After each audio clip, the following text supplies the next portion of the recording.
Good afternoon, folks, and welcome back inside the latest edition of Zach with an H on Network 216. Here today with TM Logan, a very successful and brilliant, might I add, and you'll hear from him himself. Author, has written some incredible thrillers. I personally got hooked on his work reading Lies a couple years back. That was his first big work, which allowed him to then transition to becoming a full-time author from a journalist, which we're going to talk about today. But TM, we've been talking about a month, and I'm glad we could finally get here today. So thank you for gracing me and the listeners with your presence. Well, thank you for inviting me. It's good to be on. Absolutely great to have this conversation. And the way we like to start things, we see the person in front of us today is the complete picture of what we're discussing. But Tim, what did you want to do when you were young? Because I know you loved books. When I've read, you were a big bookworm right away, but you're young, early grade school. What did you want your future to look like? I think the first thing I can remember wanting to be or do was to be an astronaut. Because I guess I'd kind of picked up some things I'd seen on TV and some of the TV shows I would watch, and things like Doctor Who and other things which are probably a bit too, the things like Blake 7 and Space 1999. So I think I had that in my head at a very young age, but because a lot of my friends want to be kind of train drivers or footballers or this kind of thing, but I always wanted to be. I wanted to go into space so I could be weightless, basically, because I thought that'd be the coolest thing to do. So, but I didn't quite work out that way. But then the writing also was probably when I was a little bit older, when I was into my teens. That was probably when I kind of had the first, kind of tiny inkling of about books and about authors and about writing. But it took a long time from there to actually get to the point of sitting down and trying to do it every day. Did you write any short stories in your youth about going to space or being an astronaut or just being that guy going to the moon, hanging out for a couple minutes? There was certainly some short stories at school on that subject, and I was really into astronomy as well, and kind of all of that. And I was playing a lot of all the role-playing games and that kind of thing as well. So that all kind of, I think, sort of all fed into it as well. So. But yeah, the astronaut thing, I don't know. We there aren't many British astronauts, so that probably held me back a little bit. But apart from other things, someday I look forward to seeing you up there. I look forward to looking up, getting a little telescope, and looking. Oh, hey, there he is. I'll be waving. And so from there, you go on to Westfield College over in London. And so, what was your favorite part of your time there? Well, I had, like many people, probably many authors, in my head, I was going to study English literature, and that would be kind of a logical thing for me, because English was the one thing at school that I kind of had a bit of ability at, and I could do reasonably well. I didn't actually get to study that subject at college because we do A levels at 18 here, and I made a complete mess of my A levels. So my grades weren't good enough. So I ended up then having to choose something else. I chose history, which I really loved, and a subject I also loved. But so I didn't do English at college, but I just loved because it was the good thing about my college was it was in London, so you got all of that kind of London stuff on your doorstep. But it was also quite a relatively small college, so only a couple thousand students there, and it was in a nice part of London called Hampstead, which is again you got Hampstead Heath, and you got kind of lots of nice neighbourhoods around there. So it was. I mean, the whole kind of experience for me was great, and it's kind of also weird because Westfield College, where I went, doesn't exist anymore. So it was merged with another university, and then it was kind of the name disappeared. So it's a bit that it's still there, and it's been taken over by another university, but it doesn't. Westfield itself does not feature anywhere on the maps. So yeah, but it was a good time. And so after you graduate the now defunct Westfield College, you were a journalist for a bit. We're going to skip right past that, though, because here's where you get the opportunity to get back into the space opportunities. You were a science reporter Yeah. for the Daily Mail. And anyone that doesn't know the Daily Mail, well, you should. It's a very solid outlet. They've done a lot of fantastic stuff. It shows up in my social media feeds every day personally. So you got to be a science reporter. So how cool was that for the young version of yourself to go out and have that opportunity?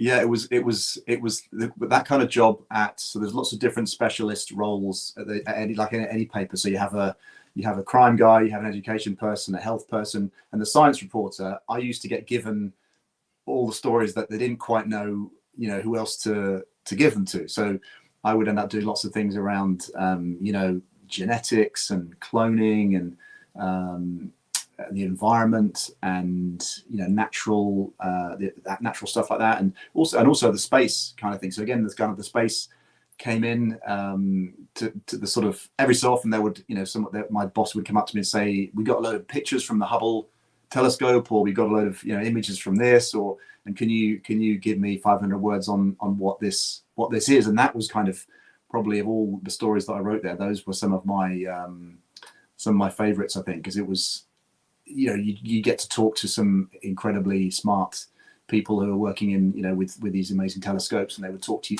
through about all these different nebulas, and you'd kind of have to put it in layman's terms, and working with these amazing pictures. So that was probably one of my favorite types of stories that I would write there. And obviously I had to write some that I was perhaps a bit less keen on because of the sort of political leaning of the newspaper, but it was I just found it really fascinating. And again, because I didn't have a science background myself, it was very much a job of translating a lot of this stuff, a lot of the complicated stuff into the sort of language that I would understand and that the readers would understand as well. So it turned out that not having any scientific background myself was kind of a good thing in some ways for helping to sort of translate those stories. But it was a good place. It was a tough place to work. It was quite a tough environment. It was quite a hard, pressurized environment. But yeah, it was good experience.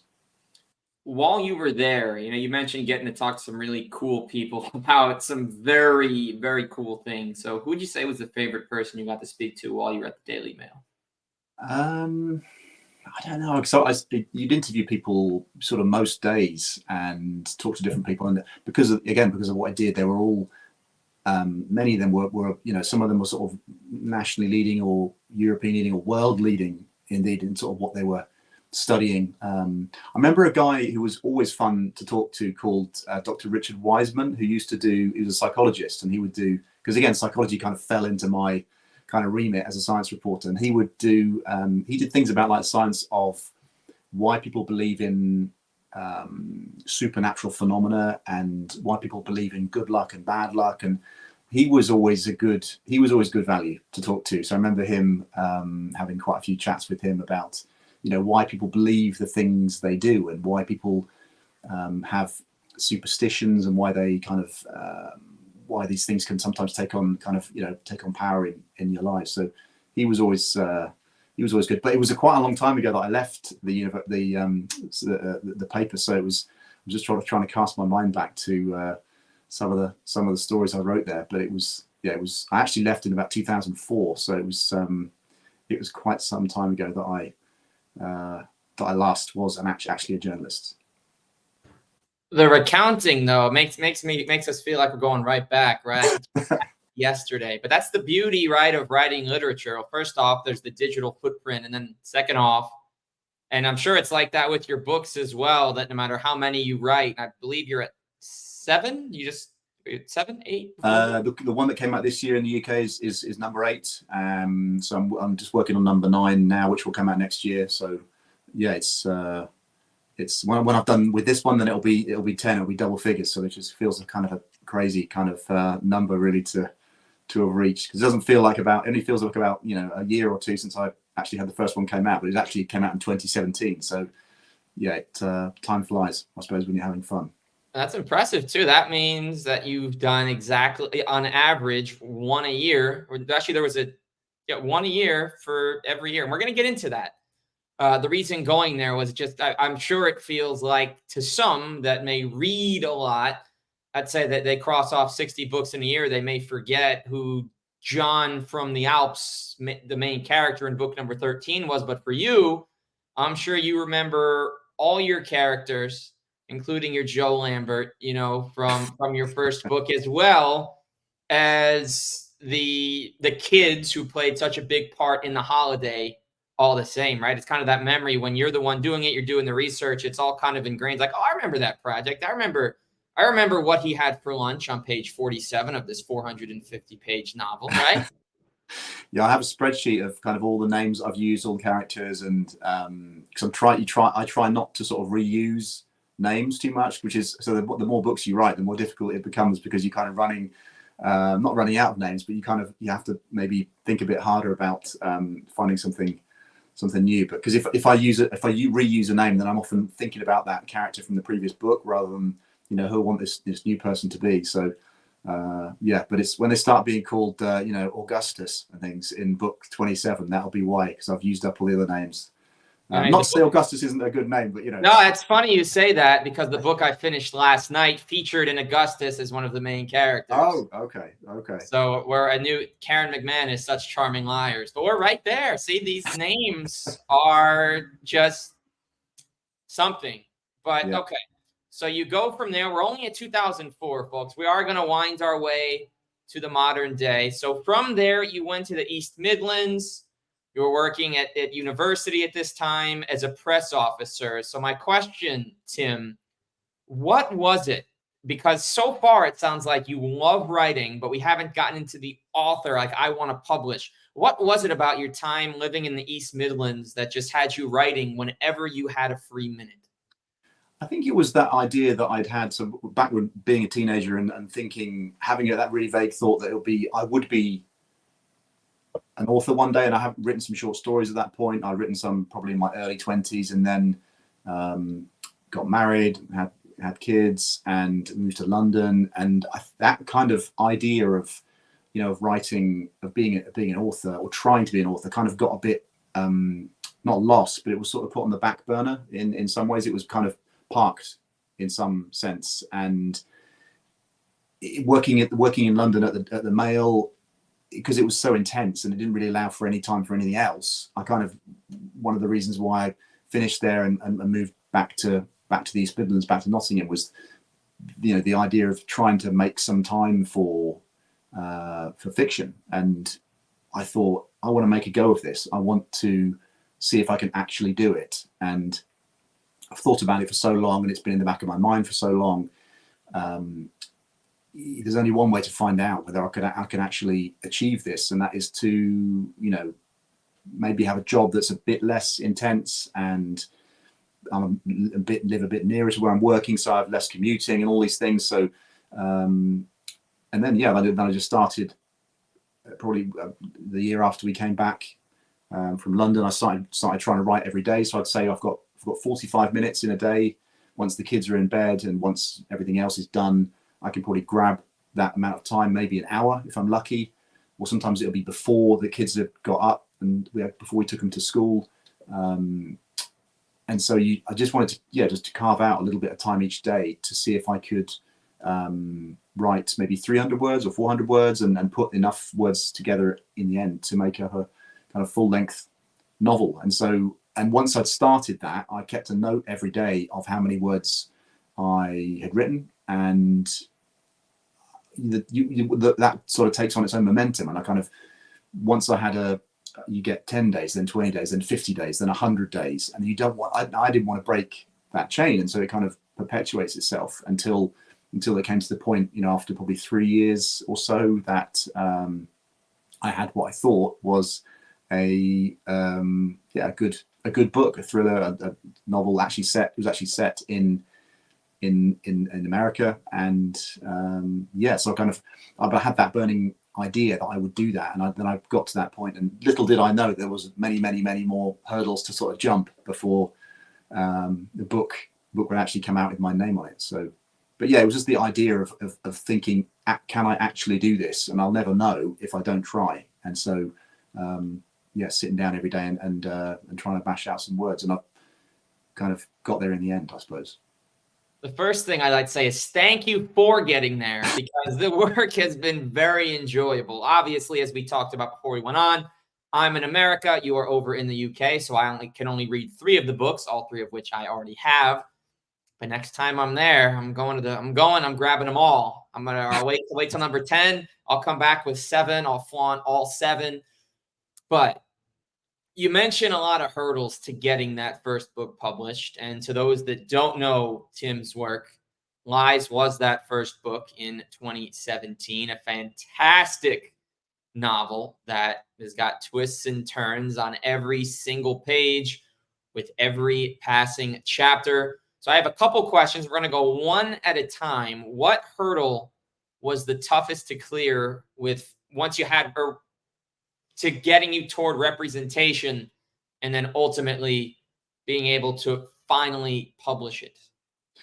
I was actually quite lucky with representation, because I didn't know really anything about getting an agent. I thought getting an agent was important because I'd read lots of places people saying that it was important. So I made a list of 12 agents I'd quite like to work with, and the first one on the list was a company called Darley Anderson in London, who represent Lee Child and John Connolly and a bunch of other people, and they were the first ones I wrote to, and they Camilla Bolton rang me a few weeks later and said, I quite like the pages you've sent me. Can you send me the rest, and can we have a chat? And she is still my agent now. That was a really lucky thing, because I think a lot of it is about, if your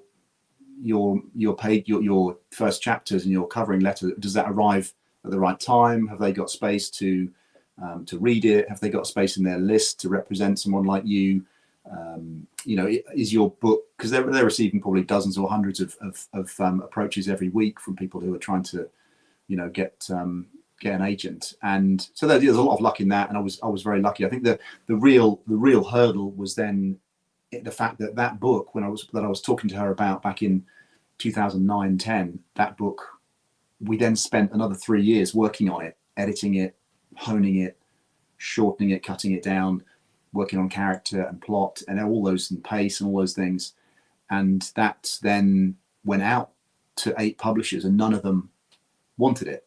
So it was that was a kind of really crushing kind of moment. It's very common to lots of, if you talk to lots of authors, there's lots of different versions of this story, and all of which have this kind of same thing in common, which is this idea that you pour everything into this book. And that, for me, it was a kind of sum total of about probably 6 years of work and been poured into it. And then to have that phone call back from my agent after all of them had turned it down was that was a kind of a real kind of gut punch. And you kind of have to just pick yourself up and dust yourself off and think about what else you might write. Because my agent said to me after this, we had this very difficult conversation, and she said to me, well, what else have you got? And I said, well, I haven't got anything else. That was it. That was all of my ideas and all of my thinking and all the dialogue and everything. That was all of it poured into that book. And the fact that it had been rejected by all these handpicked publishers was a kind of tough day. But she was right, and then I did go away and spent some time that summer thinking about what I might do next, and working up ideas on, and that was the one. That next book was the one that turned out to be Lies, and that was the one that you read. And so it was kind of, that was the, not silver lining, but that was the kind of the next stage which took me to where I wanted to be. So, but yeah, it's a kind of a tough, as I say, I think most authors, or lots of authors, have a very similar story, and sometimes it's 1 book or 2 books or 5 books that don't go anywhere. And it's often, your first book is often not you're learning. I was learning a lot in that first unpublished book. It was kind of my apprenticeship almost. Like I learned an awful lot about lots of aspects of the process, and it was just unlucky that it didn't actually make it out of the bottom drawer of my desk, which is sort of where it's in the attic in the house now, actually, but it's kind of still there in a box printed out. And but yeah, it was all part of that journey, I suppose. Now, was that first book, Tim, was that a thriller, or did you pivot to thriller after that first one unfortunately never made it to the shelves?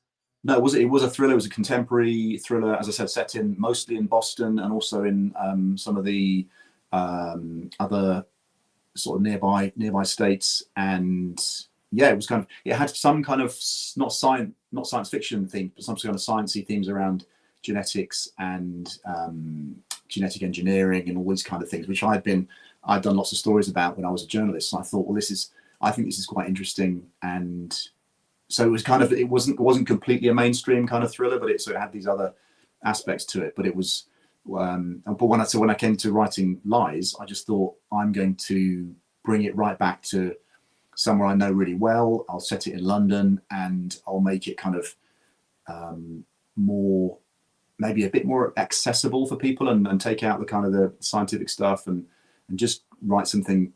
I mean, all the books I write are the sort of thing that I would like to read myself, and that was I really went back to that kind of core idea for Lies, and I've kind of stuck with it ever since. It's, you know, the book that I would pick up in a bookshop and want to read. That's the sort of thing that I will write as well. So yeah, that's what I try to do. And Lies was immediately successful, you know, among some of the accolades. 2005-star reviews on Amazon in a relatively short amount of time. Top book on Kobo. Originally, of course, was an ebook before getting the physical copies. But what's interesting to me in reading your bio, Tim, was that 2 weeks, a short 2 weeks after Lies is published, your job no longer exists where you had been working. And so then you decided to start writing full time. So once Lies was done, was that a pretty easy decision for you, or is that something that kind of took a lot of pondering, maybe some discussions with your family, your agent, or was it just like, you know what, this was great, I want to do this all the time, and I think I can be successful doing this? I think it was initially, I just thought, when I got that news from my boss that my job was being made redundant, I thought, well, I'll just get another job, because I hadn't really got my head into this space of writing full time, and it took me some time to get there mentally, I think. And so initially I just thought, I will get another job, I will do what I've done before, which is write in the evenings and weekends and in the mornings and what have you, and I'll just keep on going like that. And then I talked to some close friends of mine who had also gone through redundancy, and, you know, had similar experiences with their you know, how things had gone at work. And slowly, over a few weeks, I had a few weeks to decide what I was going to do. I came around to the idea of, well, maybe, you know, I should give it a go. Maybe I should just, because there was a redundancy package. It was because I could probably survive on that for about 7 or 8 months. And I thought, well, I'll see how this book does. And then, you know, if I come to the end of the year and it's kind of not really done anything, then I can get another job, and I'll go and do something else alongside it, and I'll obviously carry on writing. But then, you know, looking back with hindsight, it almost feels a bit like, not fate, but like, you know, my father-in-law said, you know, sometimes maybe the universe is trying to tell you something, and maybe they're trying to tell you to go down this path. And so that's what I ended up doing. I took redundancy, didn't apply for any other of the new roles, and I did actually apply for some other jobs outside the organization, didn't get them. And then I just kind of, got into writing sort of full time for a bit, and Lies took off in a way that I think I hadn't predicted. My publisher hadn't predicted. No one really had expected. It was kind of, again, some good marketing, and it got quite a lot of word of mouth kind of traction from readers and bloggers and reviewers. And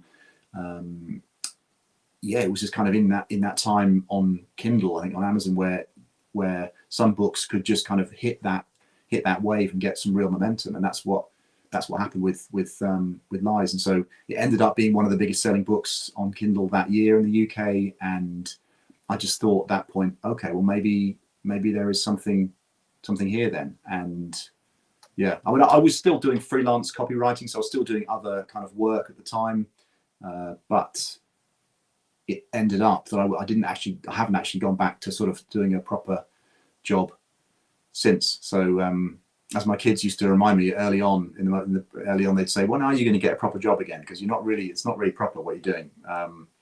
But yeah, I've not gone back to it. So it was a kind of a combination of luck and fate and all those good things, I think. So.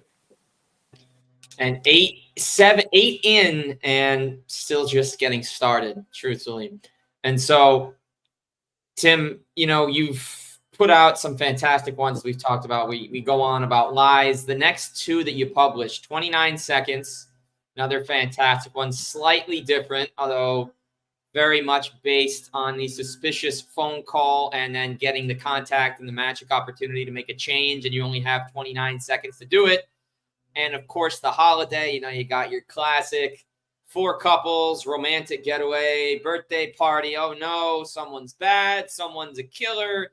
And it turns out every character was involved in their own way. And what I didn't know, I'm not in the UK. I was unaware that the holiday became a Netflix show. So I'm going to have to get back to the UK so I can watch it.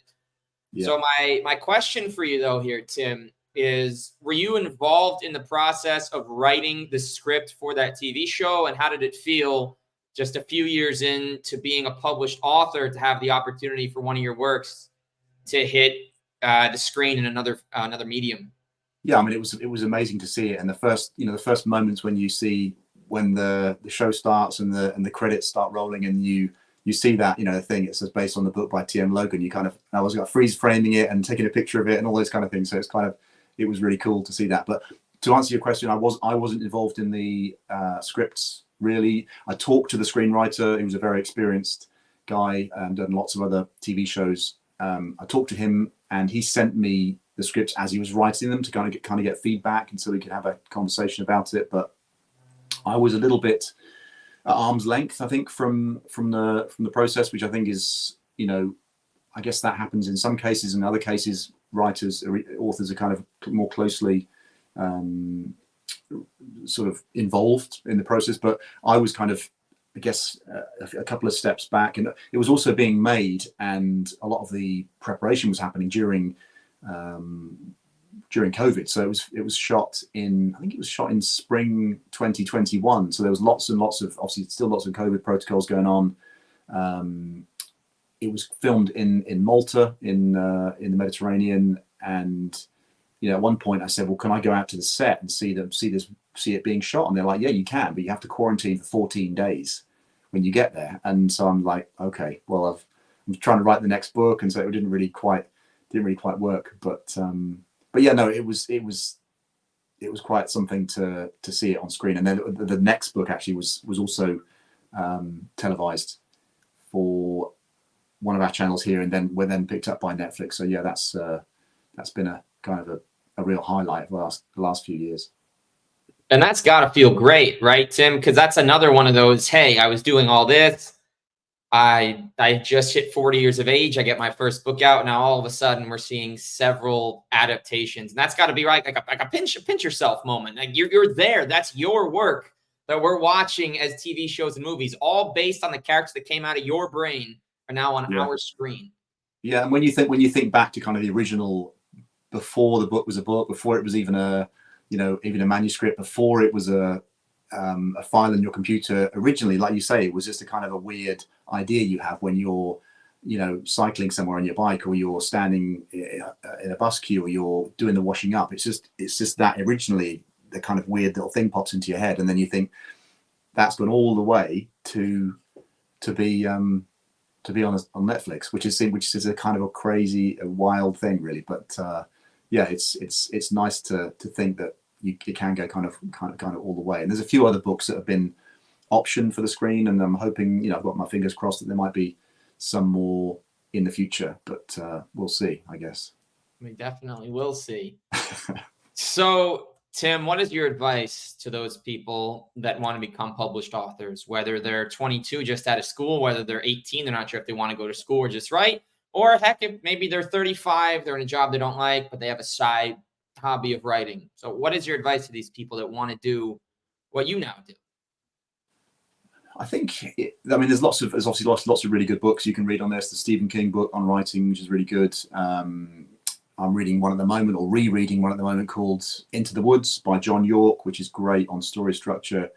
I think for me, it is. I always try to read, whenever I'm reading something new, I always try to read it as a writer. Like, I'm always looking at it and trying to learn from it, and whether it's fiction, whatever it is, try to learn from everything you read and see how things are done well. Maybe things are not done so well, and also try to, when you write, think about the reader as well. So always be thinking about the person who's reading it, the person who's experiencing this story.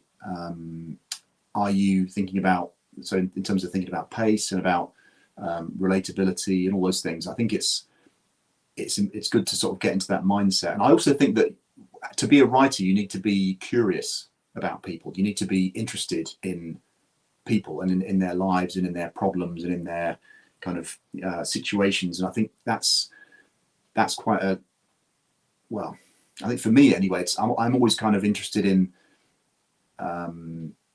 the world and in people and in situations and in problems. So I think you always kind of want to be soaking that up, whatever media that's in, whether it's, TV shows or theatre or graphic novels or the news or whatever it is. I think all these things kind of can feed into your writing and into your sort of plotting and your thinking about books. So I like to say to people, you want to be a sponge if you want to be a writer, because you want to be soaking all this stuff up, and then you can bring it all out in what you write.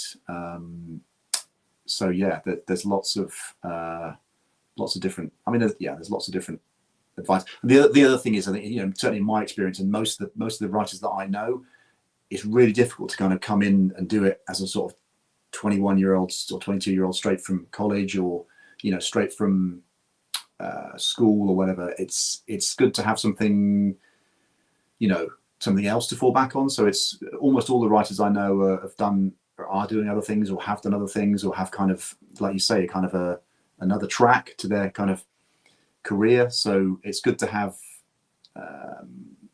something else that you can do as well, and fingers crossed in the future that the writing might take over and become number one. But it's quite unpredictable to know when that might happen.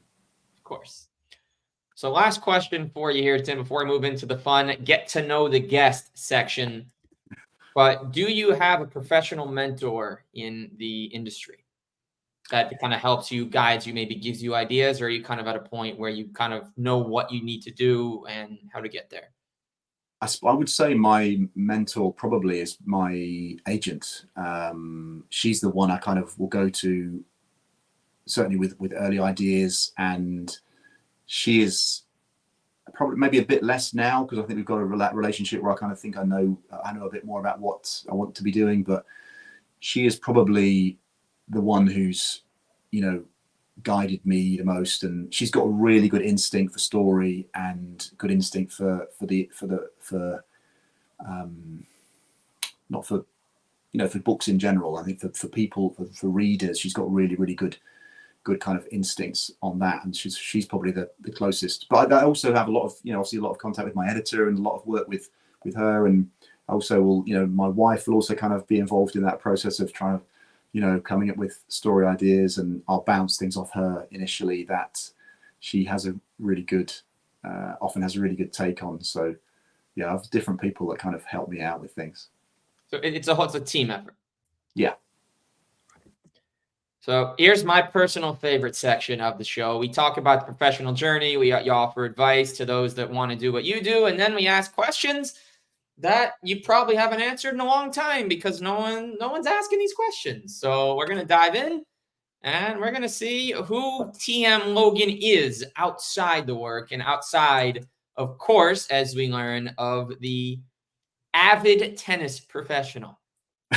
Gotta get the whole bio, baby. You know how. No, tennis and professional are not two words that are associated with me, I don't think. But it depends if there's a hyphenated word before it. Semi-professional. Wink, wink. No. Definitely. But the next book, we got a tennis player sneaking in. But anyway, we got some questions here, Tim. What is your favorite food to cook? Chef TM Logan. What is he making? Probably the one that I've done the most, and the one that I always like doing the Sunday roast. So because my wife does a lot of the cooking, so it's often the case on a Sunday I will come in and do a great big, big chicken or beef or lamb roast for everybody, and with everything. So that's kind of nice, and it's just sort of a nice family meal as well. So yeah, probably a roast chicken. Love a good roast chicken. You got little Brussels sprouts on the side, some asparagus, a little broccoli, maybe a side of rice in there. I got a couple of aprons, that's the whole deal. So yeah, it's good. I love that. Very legit. Favorite food to order when you go out? Chinese, probably. So okay, what's your go-to dish to get within that same? I like black bean sauce and beef. I like bean sprouts, and I like all of it. There's the problem, you can have one of these buffets where there's kind of everything's laid out, and I'm just sort of like taking a bit of everything. So yeah, but Chinese will always be my number one kind of choice. Okay, you got to keep, bench, and cut with waffles, pancakes, and French toast. Keep pancakes. So I like them. My daughter makes them on Pancake Day. I would probably. Can I bench French toast? You can bench French toast, but that means no more waffles. Waffles are cut out of your life if you do that. Oh, really? Okay. Yeah, well, you got to get rid of one completely. That's the debate, right? Because everyone wonders what's number one, what's number two, and what's the worst. So you're not a waffle guy. I'm not really. I don't really have a. I'm not familiar. No, I'm not a waffle person really. I don't know why that is. It's yeah. Is that it's not such a big thing over here? I don't think the waffles in general. Do you have a lot of waffles? Yeah, waffles are big. They have special places all throughout the big cities where you get these you start with the waffle base and then you just dessert it up. They'll have waffle shakes, obviously. The waffle cone, which probably has some pieces of, when you get ice cream, they call them, I don't think you guys have waffle cones. I think you just call them sugar cones over there, right? Maybe I've just not had the right kind of waffles, and maybe that's what it is. So you go out to breakfast, you don't see many waffles on the menu. No. I mean, not really. You'd kind of get full English breakfast, and that's they don't have waffles with that. I've had a good number of full. I've gone more full Irish than full. Was there a difference between? I guess you don't have the black pudding in England. Yeah, black pudding will probably be the difference. Although you can often get that, have that in an English breakfast as well. But I probably wouldn't myself. But yeah. Fair enough. Okay, but yeah, no, waffles here. Growing up, everyone loves the Eggo waffles. The Lego My Eggo commercials are something that air a lot here. And you just get frozen waffles, and they got your gluten-free, you got your regular, then you got your off-brand at the different grocery stores. No, waffles do well here. Okay, I didn't realize they were so big. I think I must have missed out. Now, French toast is good. French toast has a lot more variety because you have all the different kind of breads you can use. Or waffle, it's just throw batter, throw this. But anyway, okay, we got a few more. Favorite film from your childhood versus favorite film from your adult years? The one, from my childhood, because I'm a child, well, I grew up in the 70s when I was born in the 70s, so it's got to be Star Wars, the original one, 1977. So I remember you kind of, I think I remember seeing it for the first time, but I think I've seen it so many times. I think that memory has probably got a bit confused with, but I don't know how many times I've seen it, dozens and dozens and dozens. I think I've seen that. So, and that also kind of fed into my whole kind of astronaut thing, I think, when I was growing up. And I made an X-wing out of like an old shoebox, and I kind of hand painted it all up, and I think I made a blaster as well, and out of cardboard. And so yeah, that was probably the film for me. And as an adult, I don't know. I often think when I'm trying to get to sleep, I was trying to think of my top 10 films and rank them, and that always makes me nod off. So not that I don't like it, but it's always kind of that thing of trying to think of them. So it might be Gladiator or Shawshank Redemption. I don't know.